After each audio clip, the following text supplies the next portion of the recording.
Para hablar de la expansión, vamos al origen. En 1983, tu padre y tu tío montan una pequeña primera tienda, ¿no? ¿Recuerdas aquel momento? ¿Cómo fue? ¿Cuál fue la idea? ¿Por qué quisieron hacer eso? Bueno, yo tenía 4 años, pero básicamente mi padre y mi tío, después de haber se arruinado varias veces con otros negocios de tienda y haber aprendido, dijeron que a la tercera va la vencida, ¿no? Y entonces se lo tomaron más en serio y tenían más claro lo que no querían hacer en la vida. Y entonces se dedicaron a lo que era otro comercio que no sea la electrónica, porque bueno, la electrónica era un negocio que en aquel momento para sobrevivir pues tenías que utilizar algunas prácticas que éticamente ellos se sentían mal, ¿no? Y entonces decidieron montar una tienda de libre servicio eh, como un bazar, pero que destacaba por su tamaño, comparado con las otras tiendas en zonas turísticas. Pues era muy grande. Sí, claro, en aquella época tener una tienda de 250 metros cuadrados, 300 metros cuadrados, ya era una tienda muy grande. Claro. Y solo las tiendas de aeropuerto eran así grandes.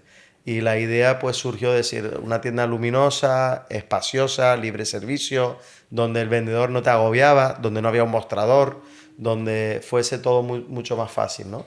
Y así nace pues la primera tienda. Que Y ya era Fungrube, perdona. Esa es la primera tienda Fungrube, sí, Vale. con se la llamaba marca. así como tal desde el Sí, principio. sí, porque en una zona que había muchos alemanes, Fungrube viene a ser como un buscatesoros o una terminología que quiere decir encontrar en el pozo, y era un nombre que a la gente le llamaba mucho la atención, sobre todo a los alemanes. Ah, vale. Ahí, evidentemente, se empieza a labrar el tema hasta cuando llegas tú a la compañía. Bueno, yo llego mucho más tarde, o sea, el año 83 está en la compañía de mi padre y mi tío, luego se incorpora mi primo mayor, mi hermano menor, y a diferencia de mi primo y mi hermano, pues mi otro primo menor y yo, pues tuvimos la suerte de estudiar fuera y ya nos incorporamos incluso con el protocolo familiar, que esto era muy importante, el haberlo tenido, pues teníamos que trabajar fuera y tener una licenciatura y un máster antes de incorporarnos a la empresa familiar, que fue, en mi caso, hace 20 años, en el 2005. Qué bueno. Cuando entraste, lo que quería decir un poco era cuando entraste en el 2005, ¿dónde estaba la compañía?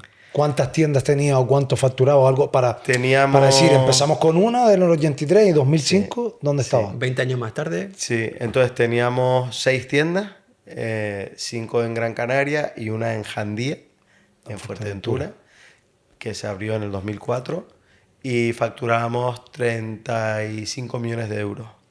Y en ese momento, cuando yo termino de hacer el máster, que aprendí mucho en el IE, y haber trabajado 2 años en Dinosol, que fue mi gran escuela, en Hiperdino. Porque también eso era, perdona que te interrumpa, eso estaba dentro del protocolo también, aparte de tener más, no, porque quien no sepa, yo conozco varias familias que tienen ese protocolo que es universidad, máster y trabajar Sí, en un así era. Teníamos en que algo similar. trabajar mínimo 2 años fuera, aquel entonces. Hoy la tercera generación lo tiene más difícil, tiene que estar aún más preparada.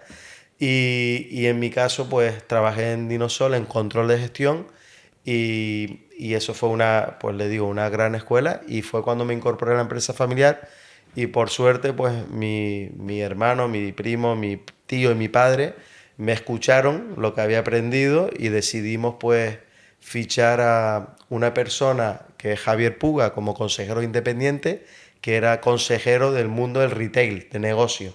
Y pues con la llegada de Javier y con otros directivos, pues fuimos profesionalizando la empresa. Y recuerdo mucho que Javier decía que él no veía esto de que estemos todos los hermanos y primos y familia metidos en la empresa porque eran demasiadas cabezas. Pero bueno, estuvimos conviviendo hasta el año 2017, que es cuando ya dejamos de estar todos dentro metidos porque hicimos un buen crecimiento. De hecho, la compañía, el impulso de lo que era a lo que es hoy en cuanto a número de tiendas, lo dio la segunda generación. no fue la primera. Por supuesto, guiada y protegida por parte de la primera, que son lo más difícil fue lo que han hecho ellos, ¿no? De crear la base del negocio, que son, como me dijo una persona una vez, pues la empresa llevarla a 100 personas, ¿no? Y a partir de ahí pues vas multiplicando. Pues, perdona, ahí hay una cosa que esta mañana lo hablaba con un amigo, que creo que al principio, y corrígeme si me equivoco, se suma y llega un momento en el cual se empieza a multiplicar. No sé si me he explicado con eso, que es una tienda, la segunda cuesta a lo mejor 5 años, 4 años, Eso es. la tercera, lo digo por las nuevas generaciones, porque esta mañana con un amigo, desde aquí lo saludo, con el peluquero, tiene una peluquería, que hay una cafetería y una peluquería, y ya rápido dice, no, pues voy a montar otra en las arenas, otra no, digo, espera, que primero hay que sumar para después multiplicar. Efectivamente. No, es un poco, no sé, a modo de aprendizaje, ustedes que tienen expertise de esto, las primeras tiendas no sabrían cómo se abren ahora de rápido, por así decirlo. No, a ver, eran otros tiempos también y tienes que tener el modelo de negocio muy bien armado, en la parte financiera muy bien armada para seguir creciendo, ¿no? O sea, hoy día pues tienes la facilidad de los bancos y si eres una empresa saneada pues apuestan por ti, pero aquel entonces no era tan sencillo desde ese punto de vista. Y es verdad también que no había una estrategia marcada, no había un plan de acción, voy a crecer aquí y tal. Ibas creciendo a medida que iban creciendo las zonas turísticas y las oportunidades que llegaban, pero mi padre y mi tío no iban proactivamente a buscar crecer por crecer, porque la ambición de ellos era, oye, pues tener una vida digna, familiar también, y pues trabajar, sí, pero también disfrutar, ¿no? Claro.